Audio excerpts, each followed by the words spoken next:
நம்ம எப்பயுமே தியானத்துல வளர்ச்சிங்கிறது ஒரு இயல்பா நடந்துச்சுன்னா தானா வளருவ. நீ நெருக்க நெருக்க நெருக்க நீ தான் வளர மாட்ட. ஒரு ப்ரெஷர் வந்துடும். இதுதான் தீட்சை. கரலை பிடிச்சி அமுக்கிறது, அதை பிடிச்சி அமுக்கிறதுலாம் தீட்சை கிடையாது. நீங்க போற பல இடங்கள்ல தோட்டமே இல்லை. தோட்டம் இல்லாத இடத்துல தோட்டம் நினைச்சிட்டு உள்ள போய் உட்காந்துக்கிறீங்க. இந்த பர்பஸ்ல இந்த உலகத்துல இந்த மக்களுக்கு பார்க்க தெரியலையே. ஒரு ஞானி எப்படி அணுகணும், ஒரு குருவை எப்படி அணுகணும், ஒருத்தர் எப்படி பார்க்கணும்னு தெரியலையே. இது ஒரு ஞானி உருவாயிட்டா தன்னுடைய குடும்பத்தில் இருக்கிறவங்க எல்லாரும் கடைக்கோடி சொந்தம் வரைக்கும் உட்காந்து கடைசி வரைக்கும் கும்மி அடிச்சுட்டு அந்த ட்ரஸ்ட்ல இருக்கிற காசையே தின்னுக்கிட்டு உட்காந்து இருக்கிறதுக்கு பேர் ஞானியோட செயல்லாம் கிடையாது. அப்ப அங்க பிரபஞ்சம் ஓடி போச்சுன்னு அர்த்தம். ஒருத்தன் உயிரை பணையம் வச்சு உடல்ல அவ்வளோ பெரிய நோய், அவ்வளோ பெரிய நீர்நிலை நோய், ஆஸ்மா, பெரிய ப்ராப்ளம், அமெரிக்காவில் வேற சீர்தோஷ நிலை, எல்லாத்தையும் வச்சு பல மணி நேரம் பேசுகிறான், பல மணி நேரம் படிக்கிறான். அவனுக்கு என்னன்னு கேட்டால், என் நாட்டில் ஏழை குழந்தை படிக்காமல் இருக்கு, பிச்சை எடுக்குது, அதுங்களுக்கு ஏதாவது ஒன்று செய்யணுங்கிறான். நம்ம குரு பரம்பரைகள், நம்ம இந்திய பாரம்பரியத்தில் எப்படியாப்பட்ட ஞானிகள் வந்த பூமி இது, எப்படியாப்பட்ட ஞானிகள் வாழ்ந்த மண் இது, என்ன மாதிரி செயல். வெறும் ரூபா நோட்டுக்காக அந்த ஞான பரம்பரையை, ஞான கலையை போய் விற்கலாமா? அதை போய் தவறாக போதிக்கலாமா? தவறாக சொல்லலாமா? இப்போ இந்தியாவில் இருக்கிற எந்த ஆசிரமத்திலையாவது, எந்த பொலிட்டிஷியனாவது உள்ளே போனவன் 15% திருடுறவனா உள்ளே போனான். உள்ளே போய் அங்கே தியானம் பண்ணி அந்த கலையெல்லாம் கற்றுட்டு வெளியில் வரும்போது 35% திருடுறாங்க வெளியில் வந்து. என்கிட்ட வந்து கொஞ்ச நாள்ல அவன் திருடுறதே விட்டுருவாங்க, பொய் சொல்றதே விட்டுருவான். இதுதான் என்னுடைய இருக்கிற அந்த அலைவரிசை.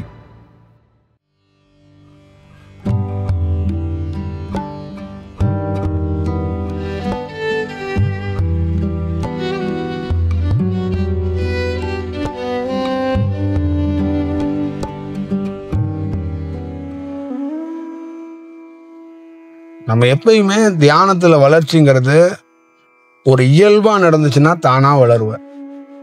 நீ நெருக்க நெருக்க நெருக்க நீ தான் வளர மாட்ட. ஒரு ப்ரெஷர் வந்துடும். உனக்குள்ளேயே ஒரு ப்ரெஷர் வந்து, உனக்கே ஒரு அழுத்தம் வந்து, என்னடா தியானம் வர மாட்டேது, அது இதுன்னு சொல்லி ஒரு அழுத்தத்தை ஏற்படுத்திடுவேன். அதை ஏற்படுத்தக்கூடாதுங்கிறது தான் நான் பல நாள் சொல்லிக்கிட்டு இருக்கேன். அதை ஏற்படுத்திக்காங்க. எல்லாரும் தியானம் பண்ண முடியாது, புரியுதுங்களா? எல்லாருக்கும் தியானம் கற்றுக்கணும்னு ஆசை இருக்கும். அந்த மலைத்தொடருக்கு போகிற கதை தான். தியானம் வர்றவங்களுக்கு தான் வரும். தியானம் வராதவங்களுக்கு வேற வடிவத்துக்குள்ள, அவன் தியானமே பண்ணாமல் அவன் மௌனமாக இருந்து அவனுக்கு ஒரு செயல் கிடைக்கணும்னு இருக்கும். அவன் போய் முண்டிக்கிட்டுலாம் இருக்கக்கூடாது. அது அது அது அவனுக்கு நிகழ்கிற நேரத்தில் நிகழும். அதை போய் நீங்கள் அப்படியெல்லாம் ரியாக்ட் பண்ணக்கூடாது. ஒரு கணவன் மனைவி இருப்பாங்க, மனைவி நல்லா தியானம் பண்ணுவான், கணவன் தியானம் சுமாராக பண்ணுவான். இப்போ அவனுக்கு வர்றதுக்குன்னு ஒரு காலம் இருக்குது, அப்போ தான் வரும். அது சமயத்தில் வரவே வராது. மனைவிக்கே அவன் பணிவுடை பண்ணுற மாதிரி ஒரு சூழல் கூட மாறிப்போம், புரியுதுங்களா? அப்போ இதெல்லாம் உணர்ந்துக்கணும். இப்போ நமக்கு வரல, இப்போ இவங்க இப்படி இருக்காங்கன்னு, அப்போ நிறைய பேருக்கு என்னென்னா வரலங்கிறதோட நான்ஸ்டிங் ஆயிடுவாங்க. இவங்க எப்போ பார்த்தாலும் மௌனம் பேசவே மாட்டாங்க, பேசாமல் அப்படியே உட்காந்துருப்பாங்க. நமக்கு எரிச்சலாக இருக்கும். ஒரே வீட்டில் இருப்போம், ஒருத்தர் அப்படியே கண்ணு மூடிட்டே உட்காந்தா நமக்கு எப்படி இருக்கு, யார்கிட்ட போய் பேசுறது அப்படின்னு ஒரு நாள் 2 நாள்லாம் பரவாயில்ல, மாத கணக்காக அப்படி இருக்கும்போது நிறைய பேருக்குள்ள அந்த மிஸ் அண்டர்ஸ்டாண்டிங் வந்துடும். அந்த உணர்வுகள் புரிஞ்சுக்கணும். அவங்க வேற ஒரு விஷயம், நாம வேற ஒரு விஷயம். அதை புரிஞ்சுக்கிட்டா அதை அழகாக கையாளுறதுக்கு ஈஸியாக இருக்கும். எல்லாத்துக்குள்ளேயும் சொல்கிறேன். இப்போ ஒரு கணவனுக்குள்ள தியானம் மலருது அப்படின்னா அது இயற்கையாக மலர்ந்துருக்கு. ஒரு செடி உங்கள் வீட்டில் நாங்களாம் சின்ன வயசில் இன்னைக்கெல்லாம் செடியை விதை போடுறோம். அது ஏதோ ஒரு விதத்தில் தக்காளி எங்கெங்கேயா சிந்தி அதுலேருந்து ஒரு விதையில நிறைய தக்காளி செடி முளைச்சிரும். அதுவாக வந்துடும். மழை பெஞ்சிச்சுன்னா அதுவாக பூத்துரும். பூச்செடியெல்லாம் அதுவாக பூத்துரும். அந்த செடி பூச்செடிகள் இதெல்லாம் பூத்துரும். அப்போ நாங்கள் என்ன பண்ணுவோம்னா அதையே ஒரு தோட்டமாக மாற்றிடுவோம். கீரை செடியெல்லாம் நாங்கள் இதை யூஸ் பண்ணிட்டு தூக்கி போடுறது, குப்பையில் போடுறதெல்லாம் முளைச்சி அது கீரையாயிரும். அதையே தோட்டமாக அப்படியே கன்வெர்ட் பண்ணுவோம். அந்த மாதிரி தான் உனக்குள்ள ஒரு தியானம் அதுவாக மலர்றது. அப்போ மலரும் போது அதை இன்னும் மேம்படுத்துறதுக்கு என்ன பண்ணோம்னா உன்னையே தியானத்தில் ஆழ்ந்து ஆழ்ந்து உட்கார வைக்கும். ஆனால் இதை உன்னை சுற்றி இருக்கிற உறவுகளோ வீட்டில் உள்ளவங்களோ அதை புரிஞ்சுக்கிறது கிடையாது.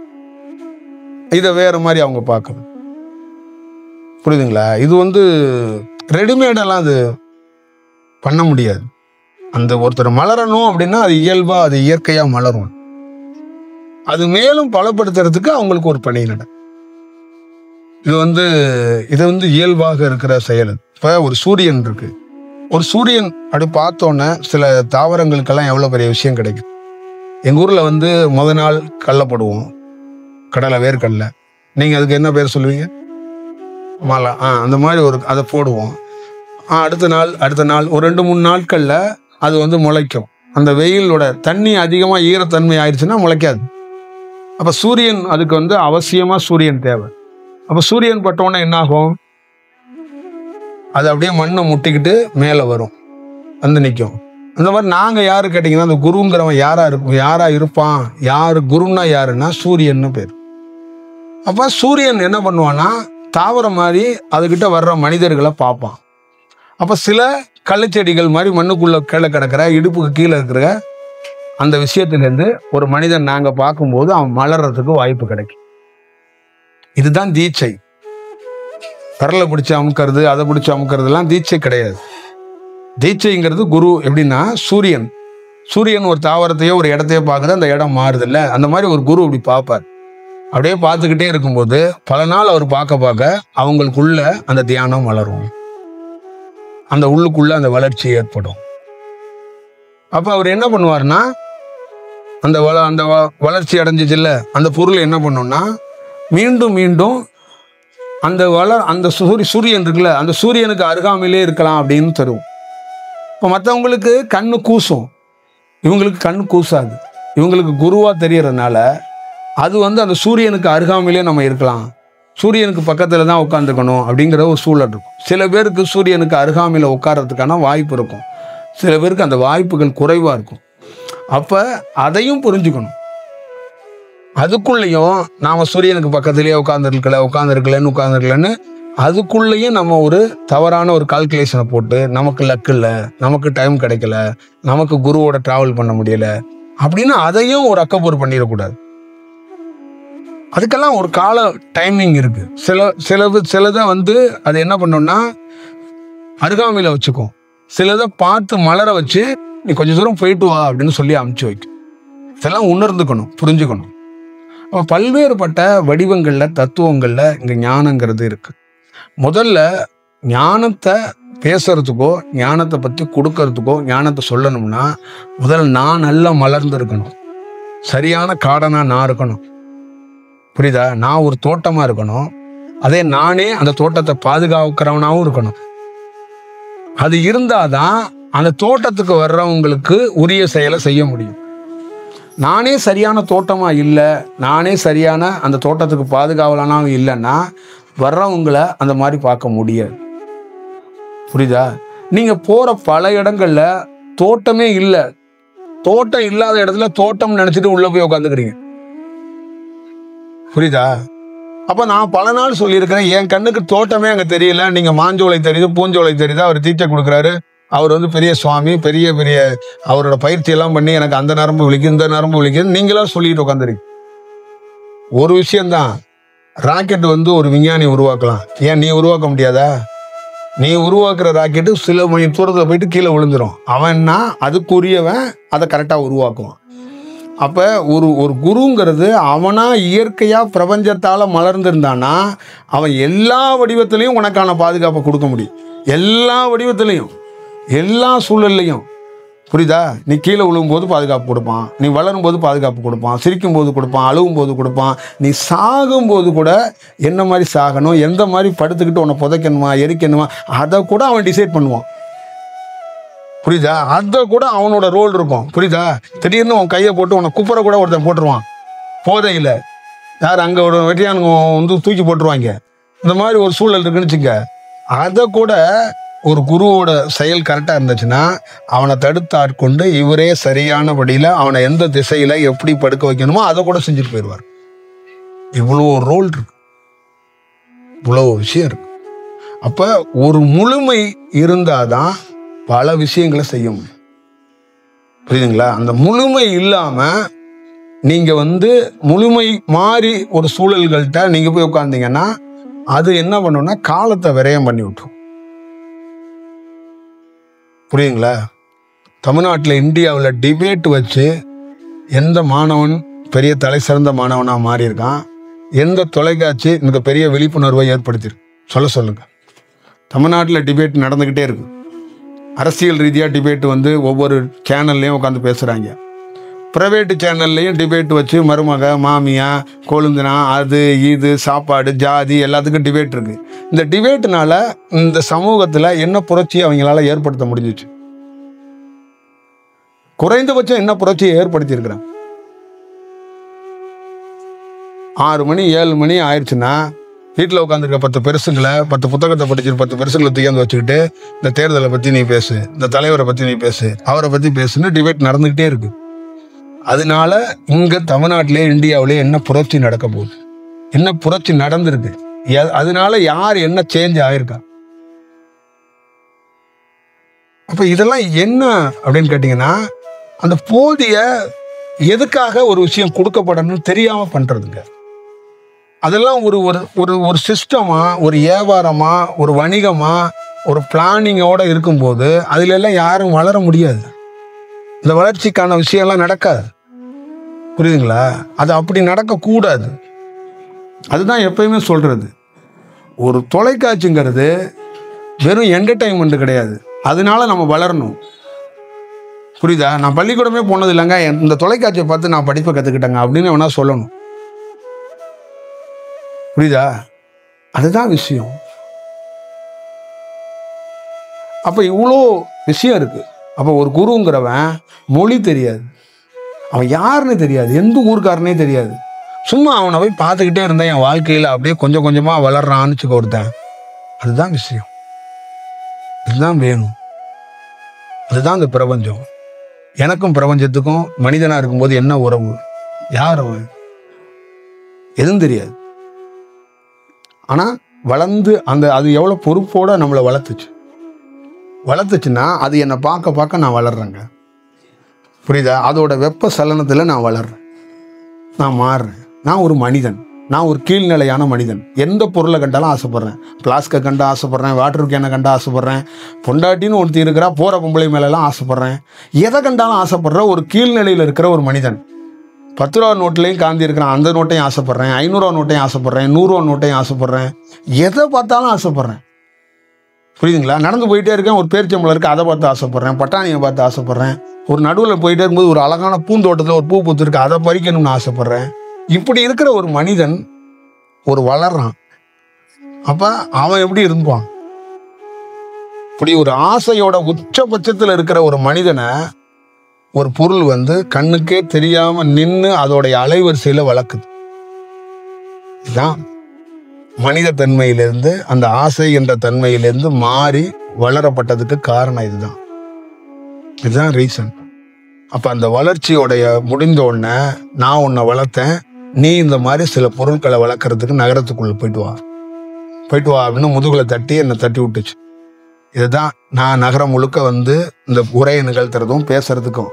வணிகமோ எந்த செயலோ என்ன கொடுத்தாலும் எனக்குள்ள அடாப்ட் ஆகாது. ஏன்னா என்னை உருவாக்கினவன், அந்த நீல நிறத்தில் இருக்கிறவன் அந்த மாதிரி செயல் வடிவத்தெல்லாம் உறிஞ்சிட்டான். அதெல்லாம் எவனாலையுமே கொடுக்க முடியாது. எந்த கொம்பனாலையும் ஒரு கண்டெய்னர் ஃபுல்லாக பணத்தை கொண்டாந்து கொட்டினா கூட என்ன மாதிரி ஒருத்தனை அங்கே நான் உட்கார வைக்க முடியாது.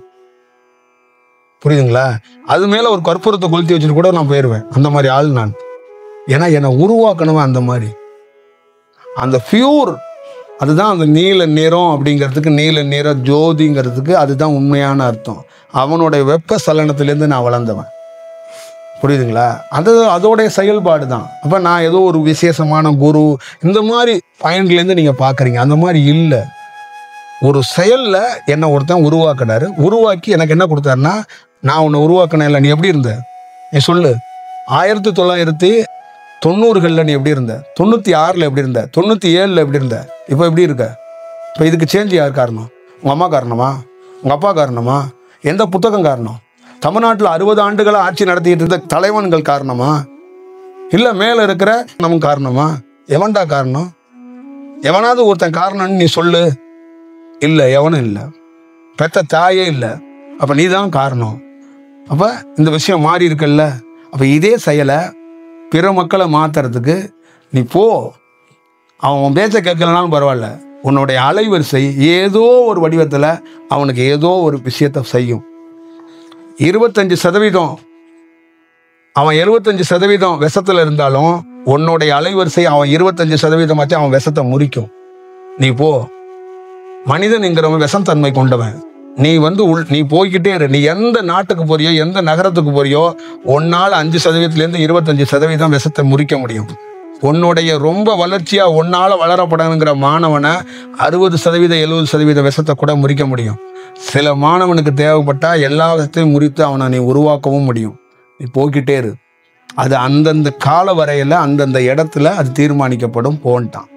இப்போ இதுக்குள்ள ஏக்கம், சங்கம், மடம், சாமியார், பக்தர்கள், வாலிண்டர்ஸர், சிஷியர்கள், மடம், இது எதுவுமே இல்லையே. இந்த பர்பஸ்ல இந்த உலகத்துல இந்த மக்களுக்கு பார்க்க தெரியலையே. ஒரு ஞானியை எப்படி அணுகணும், ஒரு குருவை எப்படி அணுகணும், ஒருத்தர் எப்படி பார்க்கணும்னு தெரியலையே. எப்படி பார்க்கணும்னே முதல்ல தெரியலையே. அதானே ரொம்ப முக்கியம். இதுதான் விஷயம். இது மக்கள்கிட்ட விவாதிக்கப்படணும் இல்லை. ஒருத்தன் எப்படா ஞானி ஆகுறான் அப்படின்னு ஒன்று விவாதிக்கப்படணும் இல்லை. ராமகிருஷ்ணன் பார்த்ததை எவன் பார்த்தான்? காளி என்ன வரைக்கும் எவங்க பார்த்துருக்கிறான்? காளினா இவங்க ஒரு கதை சொல்லிட்டு இருப்பாங்க. காளினா அப்படி இல்லைங்க. காளியை எவன் பார்த்தான்? நடராஜரை எவன் பார்த்தான்? நாராயணனை எவன் பார்த்தான்? பார்க்க முடியாது. அவன் பார்த்த நாராயணன் வேற, அவன் பார்த்த நடராஜன் வேற, அவன் பார்த்த காளி வேற. அதோட ஒரிஜினாலிட்டி வேற. அதை பார்க்கறான்னா அவனே நடராஜனா காளியான தன்மைக்கு மாறி போவான்னு அர்த்தம். பார்த்தவன் ராமகிருஷ்ணன் அவன் என்னமா சொன்னான்? நானே காளியில் தான். அவன் சாகிற வரைக்கும் அவன் காளியா தான் வாழ்ந்தான். புரியுதா? அந்த காளி தன்மையிலே இருந்தான். ஒரிஜினலா காளியா இருந்தான். சும்மா இந்த காளியாலாம் இல்லை. அவன் உண்மையான காளி என்ன வேலை செய்வாளோ அந்த வேலையை செஞ்சான் ராமகிருஷ்ணன். அதுதான் பார்த்தவன்கிறது. புரியுதா? அண்டத்தில் இருக்கிற பேர் ஒளியை கண்டவனுக்கு அவனோட செயல்பாடுகளும் அவனோட பேச்சுகளும் அவனோட நடவடிக்கைகளும் வேற வேறையா இருக்கும். வேற ஒரு பேட்டர்ன்ல இருக்கும். ரெகுலர் பேட்டர்ன்ல ரெகுலர் விஷயங்களுக்குள்ள இருக்கவே இருக்காது. இதுதான். அப்போ ஒருத்தர் எப்படி பார்க்கணும், எப்படி உருவாகிறாரு, எங்கேருந்து வர்றாரு, என்ன செயல் அப்படிங்கிறது இருக்கணும். நிறைய ஞானிகளுக்கு அப்பா யாருன்னு தெரியாது, அம்மா யாருன்னு தெரியாது, எந்த ஊருக்காரன்னு தெரியாது, விலாசம் தெரியாது, எங்கேருந்தே வருவான். புரியுதா? அப்படிதான் விஷயம். திருப்பரங்குன்றம் பக்கத்தில் ஒரு மாயாண்டின்னு ஒரு சித்தர் சமாதியாக இருக்கார். அவர் சொன்னார், சோமப்பான்னு மேலே ஒருத்தர் இருக்கிறார், ஒருத்தன் வருவான்டா, ஒரு மாம்பழம் மாதிரி ஒருத்தன் வருவான்டா அப்படின்னு அவர் சொன்னார். அதே மாதிரி ஞானி அவர் வந்தார், சோமப்பா வந்தார். அப்போ அவர் கூட பணிவிடை செய்கிறவங்களையே சோமப்பாவை பார்த்துக்க அப்படின்னு சொன்னார். புரியுதுங்களா? சோமப்பாவுக்கு இன்ன வரைக்கும் அப்பா அம்மா யாரு, எந்த ஊர், எங்கேருந்து வந்தார் யாருக்கும் தெரியாது. அவரை மதுரையில் திருப்பரங்குன்றத்தில் அவ்வளோ பேர் கும்பிட்டுக்கிட்டு இருக்காங்க. அவருக்கு எந்த விலாசம்னு தெரியாது, எந்த விஷயம்னு தெரியாது. ஆனால் அவர் சோமப்பாட்டை போய் நீ டீப்பாக கேட்டனா, என்னுடைய விலாசமோ என் தாய் தந்தையோ உனக்கு எதுக்கு தேவை? ஏன்னா என்னுடைய ஒரிஜினாலிட்டி என்னை உருவாக்கினான் பாரு, அதுதான் என் விலாசம், அதுதான் விஷயம். நான் மனிதனா எங்கேயோ பிறந்திருப்பேன், யாரோ ஒரு தாய் தந்தை இருப்பான், அதெல்லாம் நான் தொலைச்சிட்டு வரேன். அது மனிதத்தன்மை, அது ஒரு நாடகம், அது ஒரு டிராமா.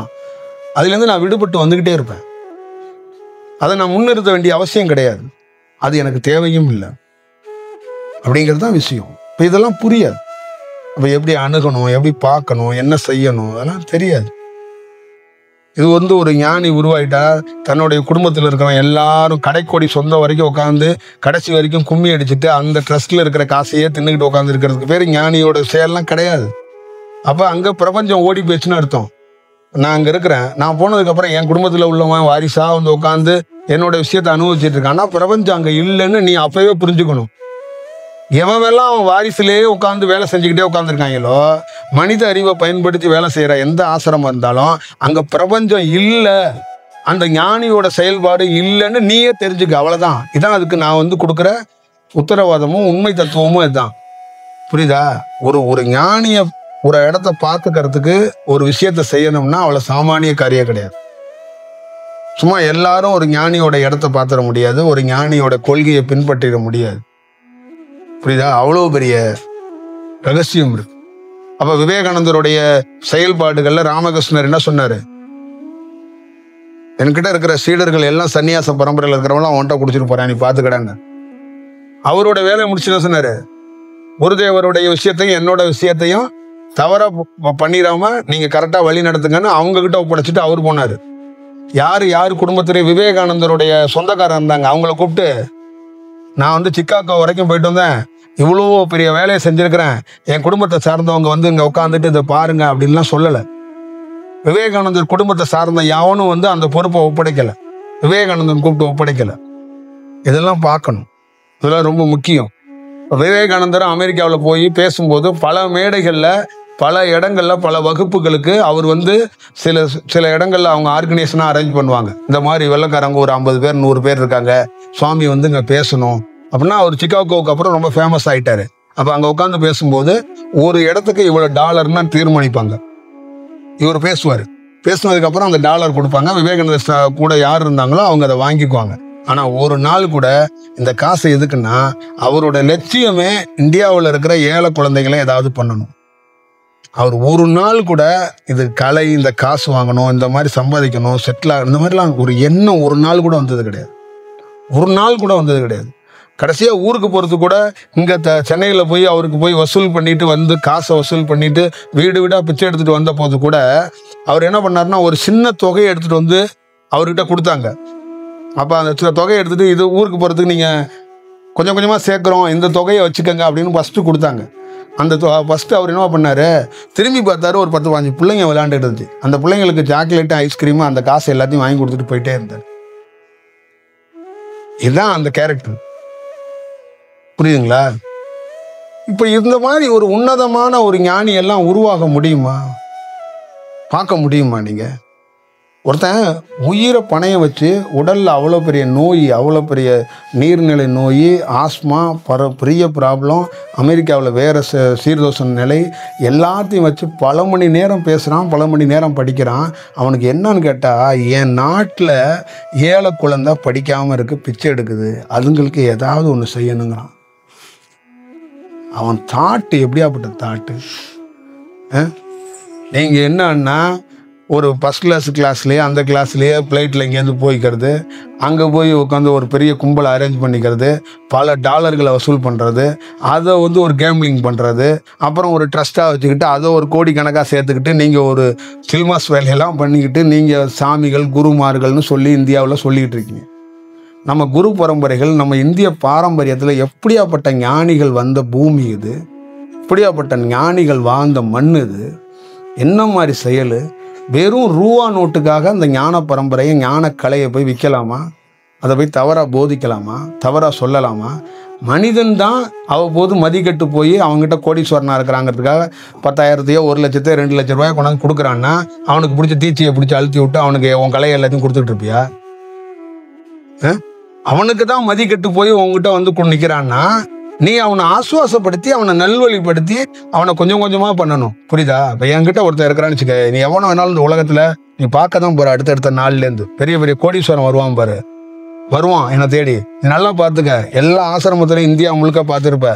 ஒரு கோடீஸ்வரனா இருப்பான், சாதாரண ஒரு பணக்காரனா வாழ்ந்துட்டு இருப்பான். அதுக்கப்புறம் அந்த ஆசிரமத்துக்கு போய் கோடீஸ்வரன் ஆயிடுவான், எம்எல்ஏ இருந்திருப்பான், அதுக்கப்புறம் எம்பி ஆயிடுவான், மந்திரி ஆயிடுவான், இப்படிலாம் போடுவான்.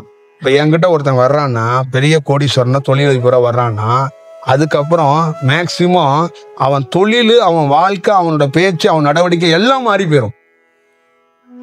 என்கிட்ட வந்து கொஞ்ச நாள்ல அவன் திருடுறதே விட்டுருவாங்க, பொய் சொல்றதே விட்டுருவான். இதுதான் என்னுடைய இருக்கிற அந்த அலைவரிசை. புரியுதா? நான் வந்து ஒரு திருடனை மேலும் திருடன் ஆக்க மாட்டேன். புரியுதா? அறியாமையில ஒரு தவறு நடக்கும். மனிதன் என்பது அறியாமை, தவறு அறியாமை நடக்கும். ஒரு சட்டமன்ற உறுப்பினர் இருப்பாரு, அவருக்கு அறியாமையே வேலை செஞ்சுக்கிட்டே இருப்பாரு. என்கிட்ட பல நாள் ஆசீர்வாதம் வாங்கினார்னா அவர் ஒரு சேவகனா மாறிடுவார். அவர் காசு மேலே ஆசை இல்லாம போயிடும். புரியுதுங்களா? இப்ப இந்தியாவில் இருக்கிற எந்த ஆசிரமத்திலேயாவது, எந்த பொலிட்டிஷியனாவது உள்ள போனவன் 15% திருடுறவனா உள்ள போனான். உள்ள போய் அங்க தியானம் பண்ணி அந்த கலையெல்லாம் கத்துட்டு வெளியில வரும்போது 35% திருடுறாங்க வெளியில வந்து. இந்தியாவுக்குள்ள இருக்கிற எல்லா ஆசிரமும் இதான். இதுக்கு அவனுக்கு ஒரு பர்சனல் குரு. இங்க தமிழ்நாட்டில் இருக்கிற, இந்தியாவில் இருக்கிற கோடீஸ்வரன் அத்தனை பேத்துக்கும் ஒரு பர்சனல் குரு இருக்கிறான். ஏன்னா ஐடியா கொடுக்கறது. சுவாமிகள் நீங்க வரணும் நம்ம வீட்டுக்கு அப்படின்னா, அவங்க வீட்டில் வந்து அப்படியே பூஜை, உட்காந்து சாப்பிட்றது, போனது. ஏன்னா அந்த வீடை மகிழ்ச்சியா மாத்தணுமா? புரியுதா? ஒரு ஞானி வந்து கணபதி ஹோமம் கூட ஒரு வீட்டில் அனுமதி இல்லாமல் பண்ணக்கூடாதும்மா. புரியுதா? ஒரு வேத மந்திரம் ஒரு வீட்டில் ஓதப்படுது, சொல்லப்படுதுன்னா இறைவனுடைய அனுமதி வேணும் அப்படிங்கிறது தான் அதோடைய செயல். நீயா உன் வீடு கட்டிட்டேங்கிறதுக்காக ஒரு கணபதி ஹோமத்தை போட்டுக்கிட்டுலாம் அலையக்கூடாது. அது யார்கிட்ட கேட்ட, யாரோட அனுமதி கேட்ட? அந்த கணபதி ஹோமத்தை எவன் முதல்ல உருவாக்குனான்னு கூட உனக்கு தெரியாது. இவ்வளோ விஷயம் இருக்கு. அப்போ நம்ம ஒரு எப்படி இருக்கிறோம் அப்படிங்கிறத நீங்கள் பார்த்துக்கணும். அப்போ நம்மக்கிட்ட வர்ற ஒருத்தர் இந்த நாட்டை ஆள்ற பிரதமராக இருக்கட்டும், சிஎம் கூட வந்தால் கூட அவங்களுடைய முந்தைய வாழ்க்கையும் நம்மக்கிட்ட வந்து கொஞ்ச நாளில் அவங்களுடைய வாழ்க்கையே மாறி போயிடும். அதுதான் அலைவரிசை. நான் எதுவும் வந்து அவங்கள்ட்ட உட்காந்து அட்வைஸ் பண்ணி நீங்கள் ஏன் இந்த தேசத்தை அப்படி வச்சிருக்கீங்க அப்படிலாம் கிடையாது. இந்த அலைவரிசை அது பண்ணும். புரியுதா? அவ்வளோதான் இதோடைய செயல்பாடுகள். இதுதான் எனக்கு வந்து ஒரு குருவாக இருந்தவன் எனக்கு கற்றுக் கொடுத்தது. இதுதான், உன்னை பார்த்தா போதும், உன் கூட பயணிச்சா போதும், அவனே மாறுவான். அவனோட கால சூழல்களே மாறும். அவன் என்டேரி மாறுவான். புரியுதா? 10,000 ரூபா வச்சுருந்தானே 5,000 ரூபாய் எடுத்து ஏழைகளுக்கு அவனே உதவி பண்ணுறதுக்கு அவனே வருவான். எந்த கம்பேரிசனில் அவனே இயல்பாக மாறுவான். அவனை இயல்புப்படுத்திக்கிறதுக்கான அத்தனை வாய்ப்பையும் உருவாக்குவான். அதுதான் விஷயம். அது வேணும். அது இருந்துச்சுன்னா அவ்வளோ நல்லா இருக்கும். அதோடைய தன்மை தான் விவேகானந்தர் சொன்னது. ஒரு பெரிய மரத்துக்கு முன்னாடி சிறு மரம் வளராது, நான் போகிறேன். அதுதான் ஞானத்துக்குரிய, அதுதான் ஞானிகளுக்குரிய தத்துவம்.